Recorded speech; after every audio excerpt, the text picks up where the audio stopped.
genius. Folks, as the sun rises every morning to shine beautifully over the world and bring light and positivity, the banking sector has also risen magnificently and has become a strong industry which is highly lucrative and giving high returns in multiple ways. Let's hear more about this facet on the topic that every company will become a fintech company, the rise of banking as a service, with our moderator, Mr. Shashank Shekhar, Head of Consulting at the Digital Fifth. We also have the following speakers joining us for the session, beginning with Mr. Sumit Agarwal, founder and CEO of Vyapar. We have with us Mr. Jithesh PV, Head of Digital Federal Bank, Ms. Aditi Olemann, Director, New Initiatives, Cashfree Payments, and we are also joined by Mr. Rajesh Mirjankar, Managing Director and CEO at Kiya.ai. So over to the panel members. Yeah.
Hello, hello, hello, hello, hello.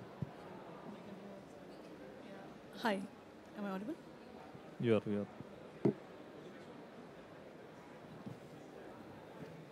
I have to use the mic to speak, is it? Yeah. Hello, hello. You can hear me? Yeah.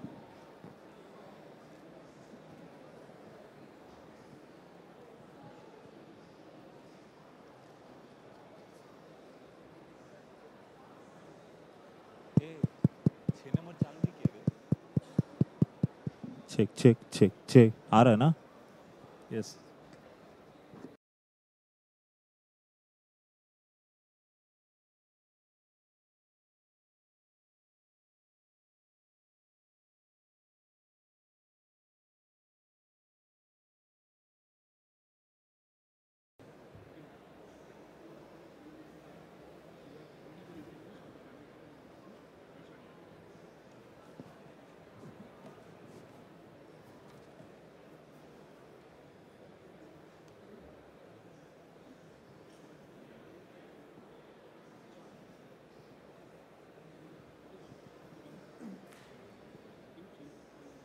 This is.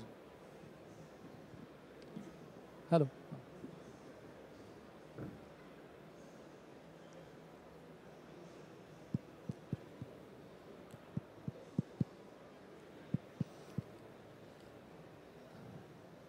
Good afternoon, everyone. Hello. I hope people can hear me. Yeah, great. I know it's very difficult to have a session after lunch, and especially after good lunch, but definitely we're going to have an interactive discussions. And on the topic itself is a pretty interesting, which primarily talking about making every company as a finance company or fintech company, right? Delivered through the banking as a service platforms. So that's a primarily we are going to explore the various aspects of the banking as a service. So we all know that, like in the last 5 to 8 years, I think I'll put it across that how the APIs has completely transformed the banking, right? And especially after coming the fintechs, fintechs have started working very closely with the banks to deliver the various solutions around these banking APIs, right? But integrating with the banking APIs, the innovations around these APIs and building new business model around APIs has always been an area of expertise, right? And that's where the new business models has evolved. Apart from the various other business model, if talk about from the API banking or open banking, like neobank and embedded finance and everything, PaaS, like banking as a service, also has been emerged as one of the key business innovations and which driving the rest of the other business model. So that's the area we are going to explore along with the panels who are sitting with me. So I'll just get started, and I'll start with the Jithesh himself, because when you are talking about banking as a service, there is a bank behind it, right? You need to have the APIs which is coming from the bank. So how, Jithesh, do you see entire the banking as a service evolutions? Because bank mostly working with the fintechs, right? And been transforming various business models. But as a banking as a service, what do you think that this thing's going to evolve further to drive the various other business model? And what are the challenges that you see in setting up the right kind of the BaaS platforms as a bank, right? So that's what primarily I would like to hear from your thoughts. Thanks, Shashank. Good afternoon, everyone. Good afternoon, fellow panelists as well. And the question is on BaaS. So I will start with a quote from Bill Gates in 1994. He said that banking is necessary, but banks may not be. So that's a premise on which banking as a service evolves today. So as far as I see it, today, Federal Bank is working with large number of, we have created an open bank ecosystem where large fintech partners work with us, like Epify, Jupiter, OneCard, and many other fintechs are working with Federal Bank. And basically this is on the API banking service, open bank or API banking service, where they consume the APIs and build services, customer experience for the customers. But when you look at banking as a service, basically the future is evolving to be banking as a service. As rightly mentioned, the topic, every industry or every company you see may want to become or will become a financial entity. May not be a fintech per se, but they will start to offer financial services through their platform 100% in future. Maybe need not be in 2023-24, but going ahead in the next 5 years, I am saying that banking as a service is going to emerge as one of the key derivatives in the banking industry. And as far as a bank is concerned today, in evolved digital ecosystem, a bank cannot actually survive by itself just by having the legacy business models and contemporary banking models. Brick and mortar models are actually slowly dissipating. So banking as a service is here to come, but there are certain challenges. As one of the key aspects of banking as a service is basically the challenges or the regulatory and compliance aspects of providing banking as a service.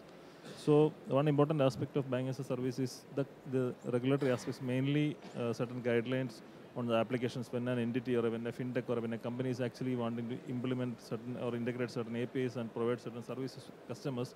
They also need to go through certain regulatory compliance, which is currently in India DPSC control. If it's a mobile application, you need to have DPSC controls.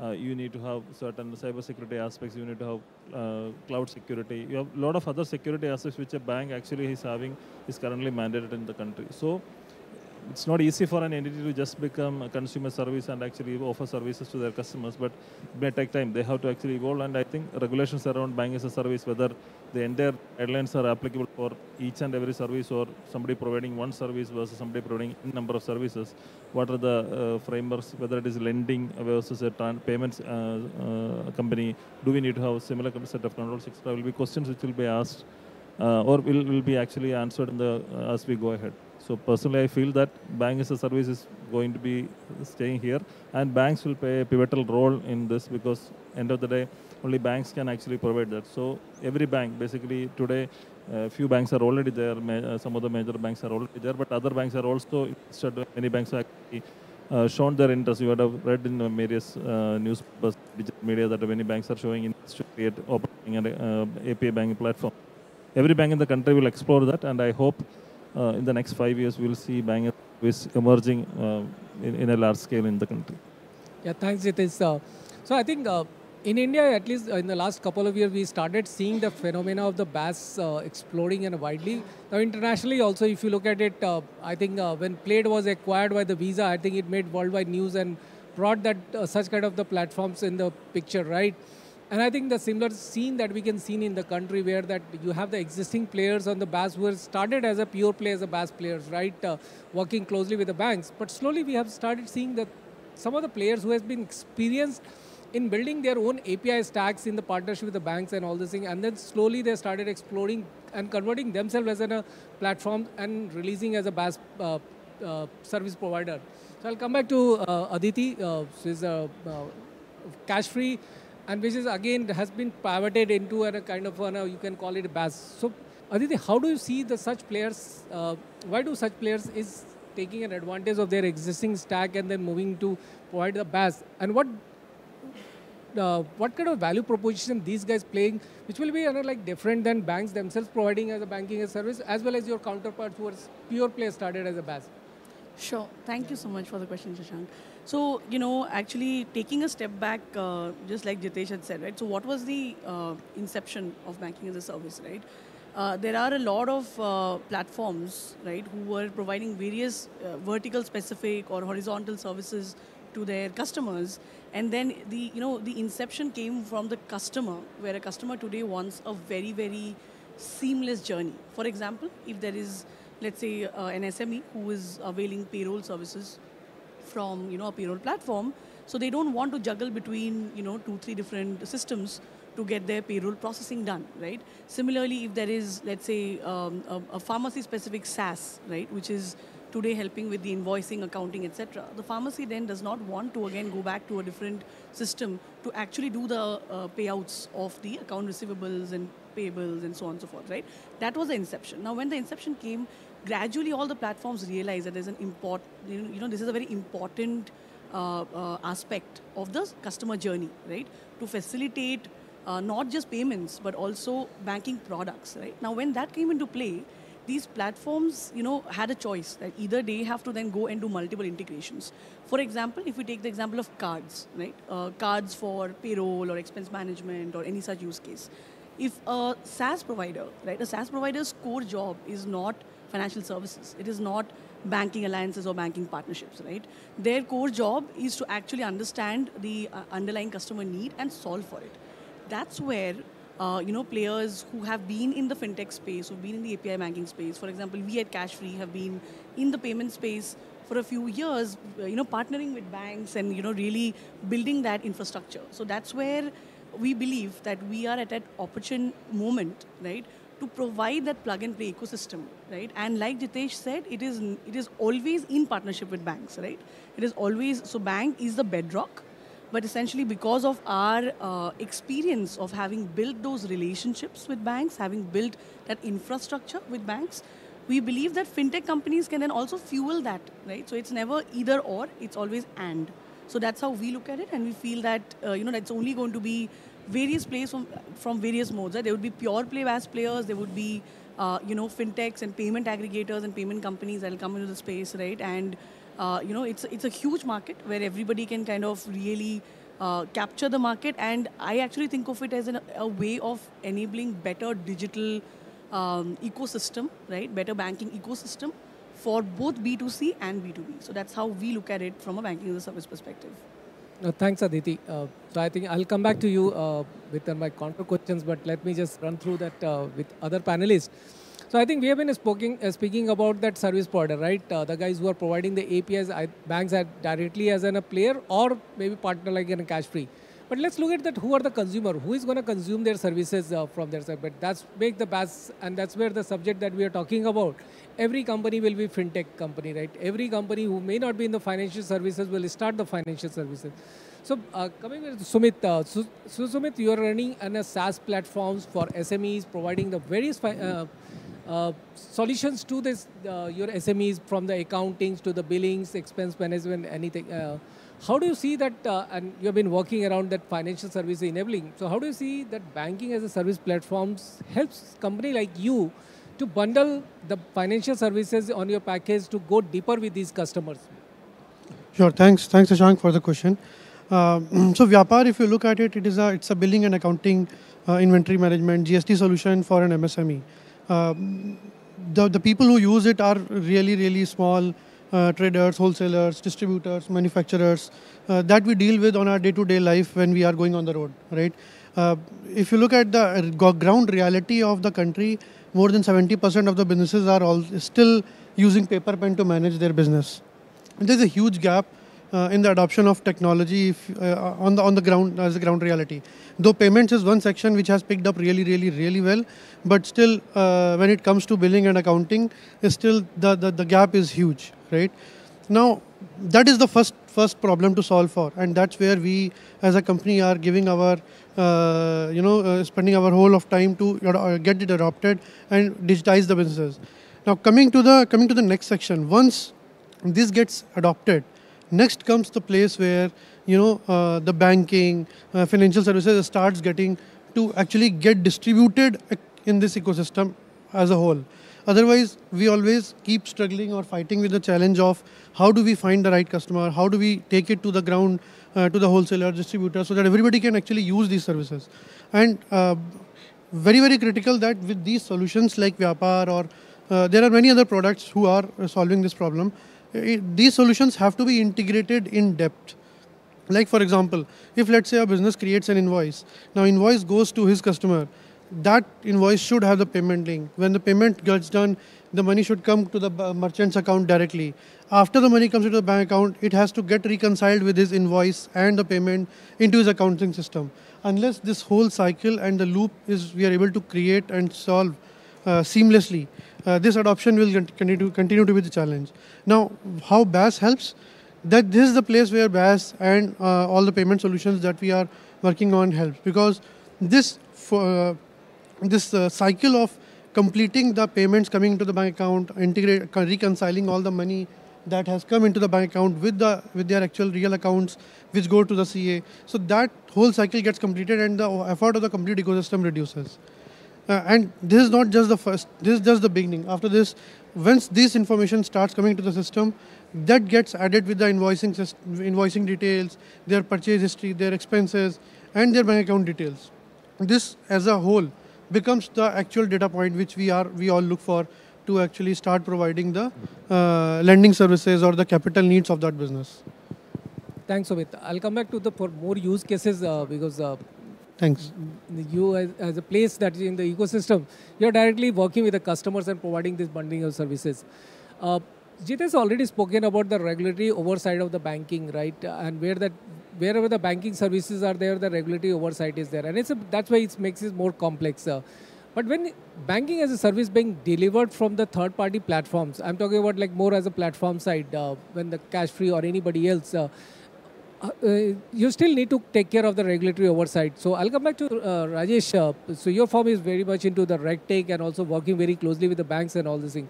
How do you see that the API stacks or from the regulatory perspective complement the banking as a service platforms? How do you see that the merging of both and then catering to the services in the banking, ensuring also the compliance part of it, including data privacy and everything? Yes.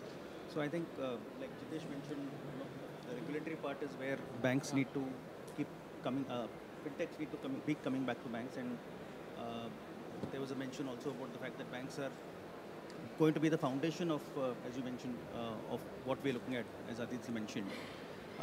What we do as a company is to provide solutions to banks that provides the regulatory compliance using artificial intelligence, using various complex peer group analysis, etc. And this is owing to the fact that the bank has the entire data repository of the customer. It also has the customer behavior, and it also has the responsibility to report these anomalies, if any, to the regulatory authorities. So when we design these solutions, we have looked at providing, let's say, banking as a service in a manner where the service is available as a microservice to firms that they can easily consume. Fintechs are able to easily consume. And importantly, what we've focused on is to make sure that we are able to be servicing, we will be able to service the each part of the customer journey, whether it is originated at the fintech or whether it is originated at the bank, or whether it is being conducted at the bank, to make sure that the regulatory API is a seamless one that is available at any point in time. The same refers to the fact of even the banks having huge amount of data that can easily serve as an alternative data strategy that could be used for onboarding customers, whether it's for credit or whether it is for otherwise any sort of profiling of customers. And again there, to provide this as a banking as a service for firms that want to onboard customers onto their platforms, it's something that is very useful. And I think in terms of how Web3 has evolved over a period of time and it's still evolving, one thing I wanted to just again clarify that regardless of whether it's Web 1 or Web 2 or Web 3, data would still be the base of whatever people would seek from the banking systems. So the focus on the API integration is going to remain, but I guess the way core systems today service the data will come through microservices, and there will be far more scalable services when you look at data provisioning done for banks. Yeah, thanks. Okay, so I'll come back to Jithesh again. So Jithesh, we are talking about every company becoming in a fintech, and that's where that entire embedded finance phenomena has evolved. Now, in that space, one hand you have the bank. Earlier, the bank has always faced the challenge of technology limitations, the capabilities to roll out that APIs which fintechs may be needing. But now this banks also has evolved into their technology agilities, right? Now, on one hand, banks also trying to be in a banking as a service to such players who can providing the embedded services. On the other hand, you have also the aggregators, right? Themselves as a building a business model around that. How do you see this as a competition, or do you see that's kind of the evolution of the business model itself within that API integration space? Yeah, so see, these two models are actually the second model, which is in the API marketplace, which is actually evolving in the country today. Mainly because, see, again, end of the day, when I look at it from a point of view of a bank, even if the aggregator goes and integrates with the fintech, end of the day, responsibility of the customer or the compliance regulation and all the responsibility lies with the bank as an entity. I am responsible. Even if a marketplace sells a product to a customer, the ultimate responsibility for that particular customer is the bank. So that way, marketplace are actually currently no regulations. There are not big regulations. Maybe in the payment space, of course, you are seeing payments. Mainly the aggregation of the banking services happen in the payment space. But from when you look at the lending or maybe other services which are actually pure play banking like deposit or investments, etc., it's basically it is not actually, it is coming up. There are a lot of players who are starting to actually create such ecosystems. So from a integration from a bank perspective, from a API banking perspective today, I think there are multiple fintechs who are coming and working with us, where the bank has a comfort that actually data resides with the bank and the entire visibility of the integration is with the bank. Bank actually determines what type of security should be there, and we actually dictate terms as far as what security is required, and we also go in compliance with all the regulations which are applicable for the bank. The partner or the fintech also will be equally responsible for creating the same amount of security in their application. But when it comes to aggregators, it's not a competition. To answer your question, it's not a competition, it's actually complementing the bank. See, when an aggregator comes into the picture, it allows the services to be actually given to customers much faster. It will be a superior experience for the fintech also. Today, fintech is dependent on the resourcing from the bank side. Bank has to actually handhold each and every fintech, and that's a big challenge. Every fintech today faces the agility from banking partners, while in the marketplace, the difference, it will be completely different story altogether, because it could be much faster rollout for the customers. But of course, there are other questions on, okay, the visibility of the data, who the partners. When an aggregator deals with multiple partners, there's a competition. Basically, as earlier he was telling that the partner itself or a BaaS player itself becoming a service provider in future, these type of risks are there in the aggregator model. So as long as the aggregator says neutral, they are willing to say that, okay, I will not change my model, I will only be an aggregator, then it's all fine. But the moment they feel that, okay, why am I doing this? Why don't I become a fintech or my own? Then it actually contradicts the entire, there's a conflict of interest between the fintech and the partner. So fintechs also may not be so comfortable as long as they don't have the visibility of their data secrecy, their privacy, confidentiality of information being sent through them, how many number of customers are being sourced. All this information, fintechs also want to ensure that this is actually confidential. So that is one challenge in the marketplace, in the aggregator space, but I think it's a good move. If aggregators comes in, it's a job easy for the banks rather than I struggling in each and every integration. But my aggregator will do that. But there is plus and minus on that. I think rightly you put it. So I'll just maybe come back to Aditi to pick it from there. So when you're working with the multiple banks and multiple partners, right? And if any customer is looking for some banking services from you, how do you work with this partner, that which banking APIs or which banking partner services that you need to provision for them, right? And how do the entire business model works with that partner companies and the API aggregator and the banks behind? If you can just throw light and the audience will get in a more gradual, because it's a very complex subject, right? It's very difficult, like, okay, BAS, but how does it works, right? If you can just guide. Sure, sure. So at the offset, I want to mention that it is a very evolving model, just like Jithesh also mentioned. It is an evolving model also because from a regulatory standpoint, from, an operational standpoint, there's a lot of aspects that need to be taken care of. Having said that, to answer your first question on which banking partner. So if we take an example of, let's say, again, it's similar to what you see in card issuance. Today, let's say a fintech wants to start issuing cards. They, depending on what is the requirement of the fintech and which banking partner can really solve that need, right? So essentially the way we envision building this out is to make it a very easy plug and play for the fintech, right? While we do the heavy lifting of all the integrations in the back end and provide that option. So for example, coming back to the card issuance use case, if there is a certain kind of KYC process that the fintech prefers, right?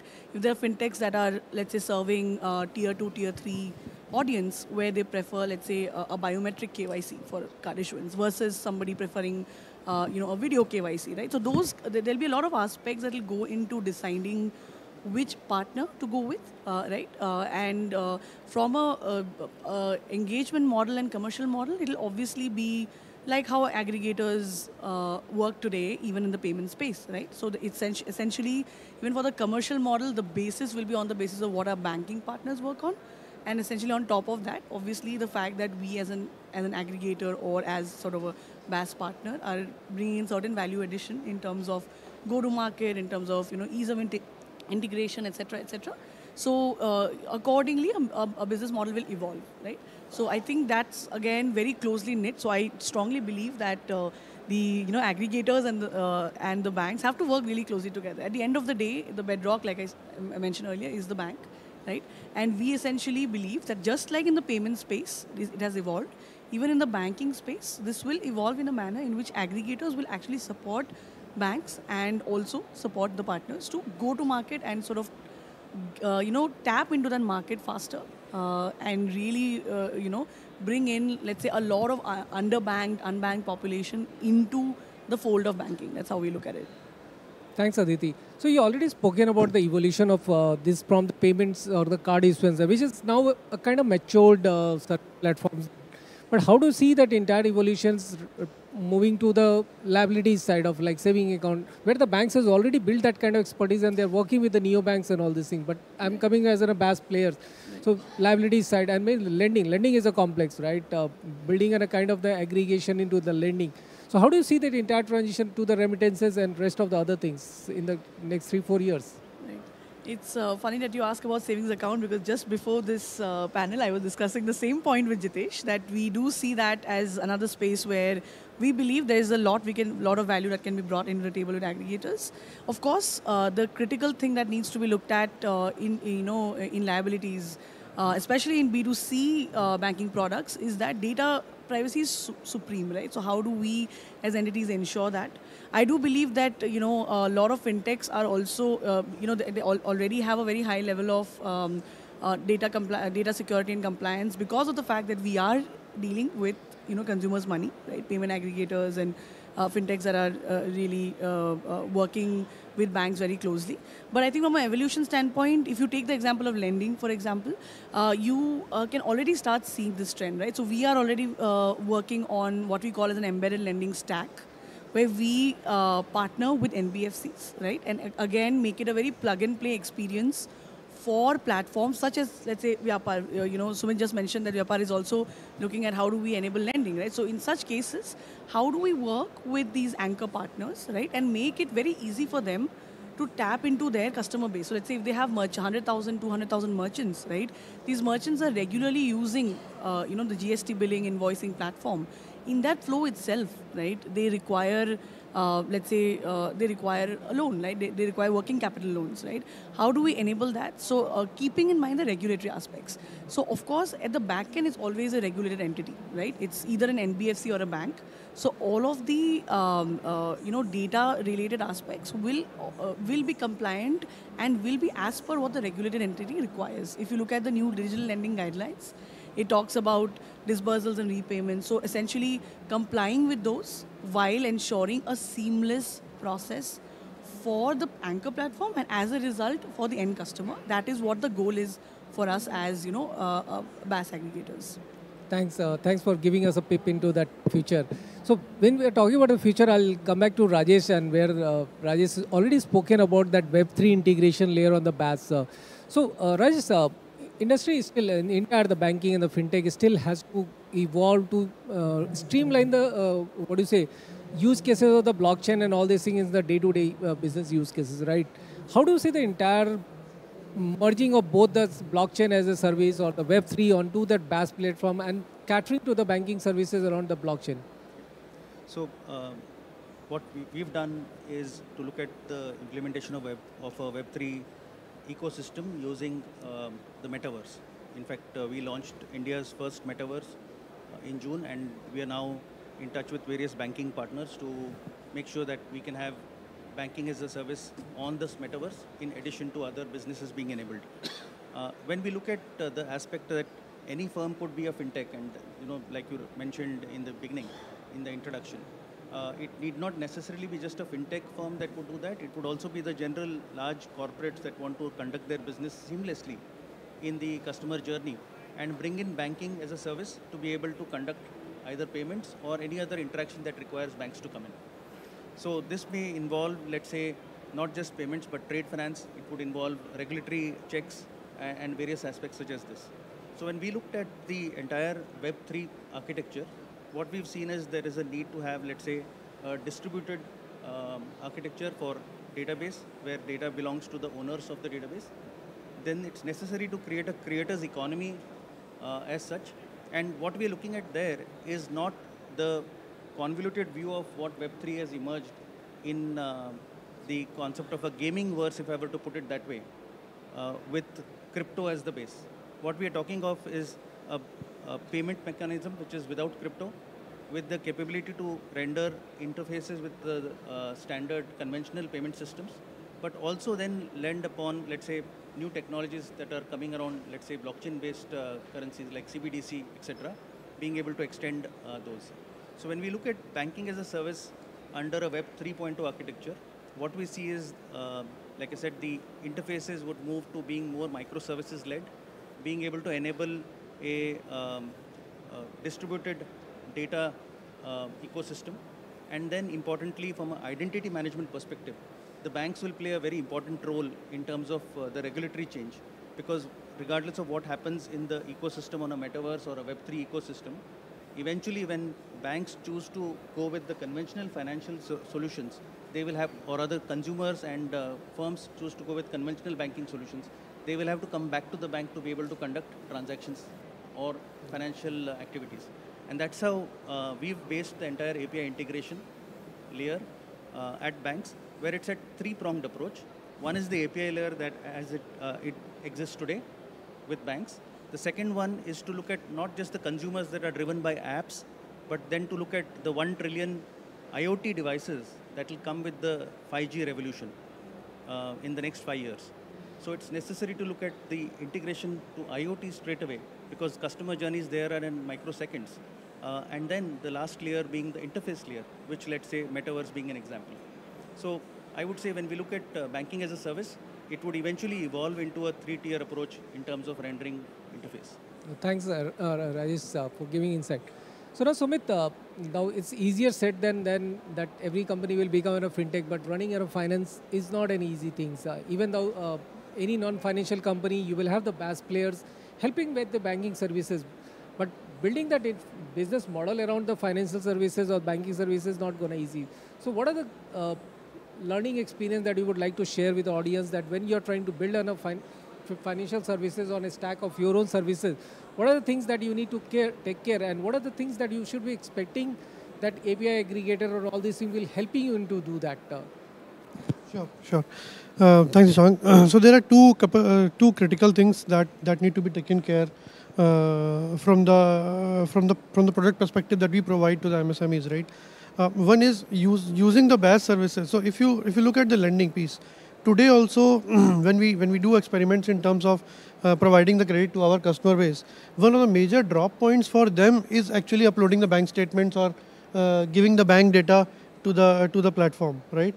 So BaaS is going to help in there. That is first.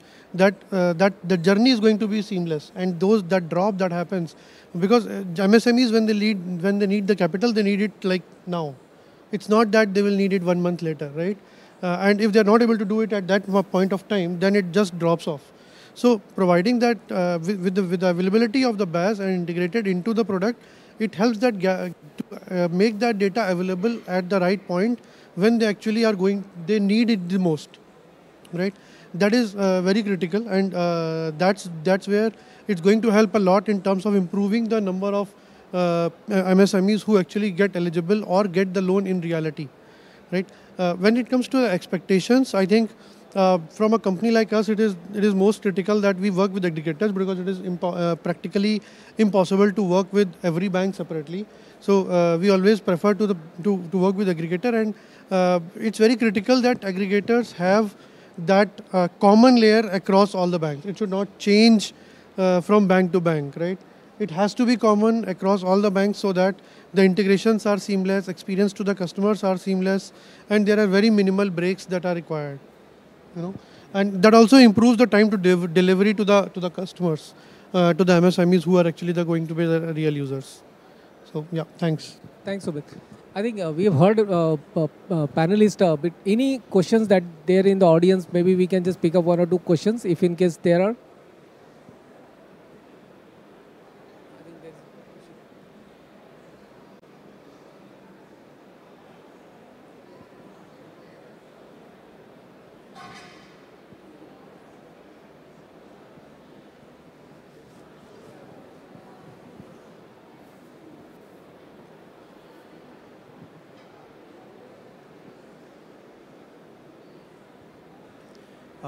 Hi everyone, thanks for that session.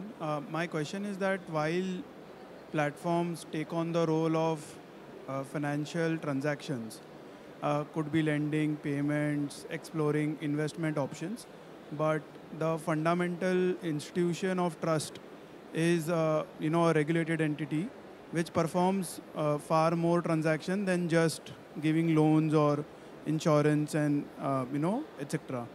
While there is obviously a monetization angle for large aggregating platforms to mine customer data and externalize it for lending or insurance, but often the trust markers of consumers, whether it is in terms of transparency or whether it is in terms of regulation or what kind of data privacy the platforms hold, often gets breached. So what is your take that while RBI may time and again come and segregate the role of an LSP to an RE, but you don't need an external, you don't need RBI to come back and forth again and again to distinguish that role. But what do you think are the foresight in the next 3 to 6 months as to how the platforms will try to shape up in this ever-changing scenario? Maybe Aditi would like to pick it up, or maybe this, yeah. Yeah. So actually, it's a very good question. So basically, as a bank, from the experience what we are doing today in the market, see the entire data lies with the bank. As I already mentioned, the ownership of the customer lies with the bank. Even if it's an LSP or a DLA or any partner working with us, the entire customer onboarding journey is all through direct SDK integrations with the bank, and the ultimate underwriting of the customer and the transactions or maybe if you take it lending as an example, the money directly goes into the customer account from the bank and not through the LSP. So LSP is basically an intermediary who basically, as far as we are concerned today in our current architecture, it is basically they just actually do the customer experience. The UI UX part is basically managed by LSPs and through the DLA application. So, but with the new digital lending guidelines, September 2nd, you have seen RBI coming with the digital lending guidelines. So, it actually clearly lays out actually guidelines for how the data privacy and all the other aspects of data has to be managed by the bank, and also IT outsourcing policy of the Reserve Bank of India draft policy is also very clear on how LSPs, DAs, REs should actually take care of the customer data, what type of data they can store, and all these aspects are clearly laid out. So I think in the next, already there are, with the digital lending guidelines coming in, there are a lot of changes in the market, a lot of players actually moved out, and they are all coming back to REs to actually build new business models and new technology integrations, so that all these guidelines are basically clearly laid out. So today the responsibility of the customer, once again I would like to reiterate that, even the underwriting part, the customer communication, the key fact statement, everything should go from the bank, and bank is responsible for sending this information to the customer. So that way, I don't see that. Okay, I think that more and more LSPs or DAs and REs should comply with this particular guideline, and RBI is actually constantly working towards ensuring that customer data, customer privacy, basically are maintained, and it is in favor of the customer. So ultimate responsibility is with the REs only. Even today, banks are responsible. Banks and NBFCs who are the RE are responsible for customer data and customer privacy. Thanks, Jithesh. Maybe space for one question, one more. Yeah, please. Hi, I'm Radhika Biani from Narottam Seksaria Family Office. My question is for all the panelists. So, do you agree that embedded financing platforms are becoming commoditized? And if yes, what are the 3 factors businesses would have to consider while choosing one platform over another? Would you like to pick it up, Aditi? Because it's a direct question to you as kind of sell. Yeah. Sure. So I can pick it up, and then would love to also hear from Sumit from his point of view as well. So I think, first of all, like I mentioned, I think it is about the customer journey. That is the most important aspect, right? So, so let's say if there is a particular business which is using an app, there is a relevance to why they're using that fintech or that SaaS platform or whatever app they're using, right? So it is about the in-app journey, and it's about how that problem is being solved in that moment in an embedded fashion, right? So actually, the way I look at it is, it's instead of thinking of it as being commoditized, the way it has to be looked at is it's becoming very hyper-personalized for the customers, right? So yes, there would be a lot more platforms offering embedded finance in various capacities, but also it is going to become more and more relevant to the customer, right? And the choice that a platform should make as well as what the customer should make really depends on that. So if I am somebody who's regularly, using WhatsApp, and then it just is a natural next step for me to use payments for WhatsApp as an example, right? So it's all about that. So then, it's not about commoditizing, it's about making it relevant to the customer's use case. So everybody, whether it is, platforms such as Vyapar, who are solving for SMEs, or aggregators like us, or even banks for that matter, right? The focus has to be for everybody, has to be being customer-centric and enabling, processes and tools and infrastructure that can make all of these use cases possible. That's how I look at it. But Sumit, would love to hear your view also. Sure. So I think, Aditi, you have put it very correctly. Embedded finance is a great thing in my opinion, and it solves the experience of the customer right at the point where he needs something. I think the second question that you put is how does a customer choose the right platform? I think the answer to that is whether that platform is overdoing it, or it's focusing on the customer experience.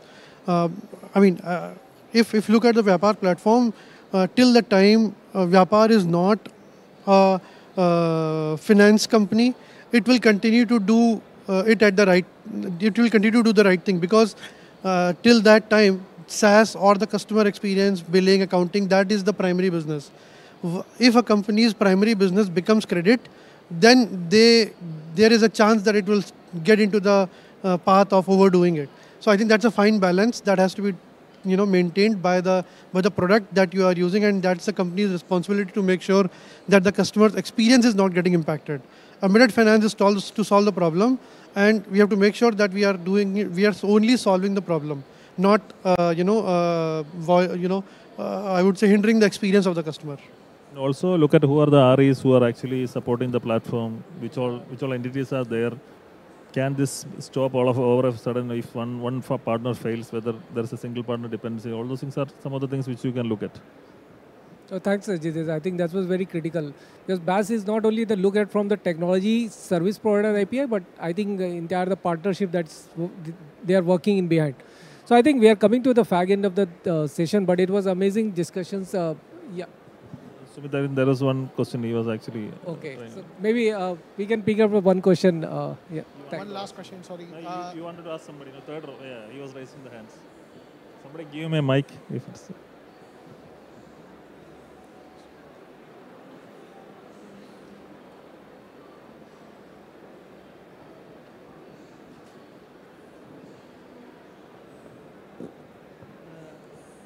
Good afternoon, everyone. My question is that every company is now becoming a fintech company or will become a fintech company.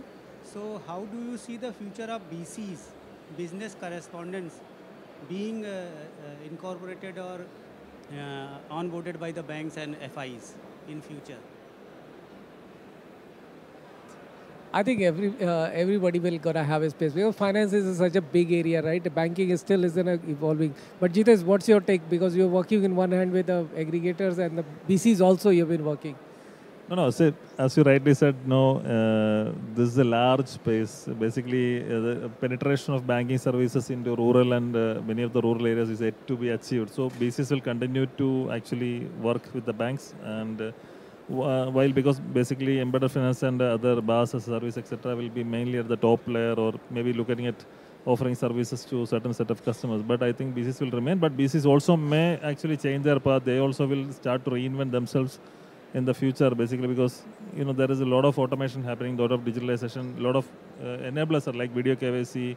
So today you don't need to have somebody going and picking up a document from somebody's home because you just can call anywhere in India. You can actually open an account sitting at your home just using video KYC. So naturally, BCs need to rethink about their strategies and what maybe they can also become service providers because of their vast experience, vast connectivity with the banks and integration with the banks. They can also rethink at becoming aggregators or maybe service providers in a different space. But definitely, life of BCs is going to be difficult over a period of time. That is in the current form of physical management and going to the customer, making the payment, etc. will slowly come down. Because UPI, you might have seen UPI has actually picked up exponentially.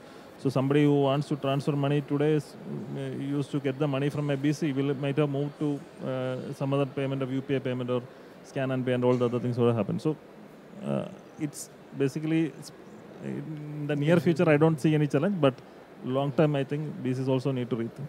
Yeah, thanks. I think we already plopping a message with the time's up. So I don't know. We'll have to check with the organization. Do we have a space for any questions? Can we? Yeah, Nadeem, can we pick up one question? Yeah, please. Yeah. Okay. Sorry, this is relevant to the Web3, which Rajesh was talking about. So can you just let us know how the identity management plays a crucial role, especially like say the metaverse and the MetaMask, everything. Yeah. So how people actually get identified in the metaverse world as such? Yeah. Because this what will happen to the KYC especially? Like if we can put some thoughts, then it would be great. How we are going about. Yes. So I think, and I mentioned this point that we had a convoluted version of Web3 that was confused with crypto being necessary to be implemented. And I just wanted to clarify that when we created our metaverse, we created one where the KYC checks are done at the bank's end or whichever way. A regulatory check that is done is then introduced as an avatar in the metaverse to be able to conduct transactions. If it was the avatar wanting to use presence in the metaverse to play a game or probably go around the metaverse, experience certain virtual assets, etc., that is a different matter. But the moment you come across a financial transaction or creating, let's say, a fintech transaction or whichever way you want to look at it from a shopping perspective, that's when you need to have a KYC check done as per the regulatory requirements. So what we've done is that we are providing the metaverse to the banks as well, and I see that extending even in future with or without our metaverse as well, where the identity management will have to be in conjunction with a KYC check done by a regulated entity, which can then extend itself to be able to conduct financial transactions in the metaverse. Yeah. Thanks, Rajesh. So I think we've come to an end of the sessions. I think we touched upon almost all the aspects, but thank you our panelists for wonderful discussion. I think this is a topic that we can go on for some more hours. But thank you everyone for their time. Yeah, thanks. Thank you, Shashank, and thank you, fellow panelists. Thank you all the Thanks, guys. Thank you. listeners. Yeah, thank you. Thanks everybody.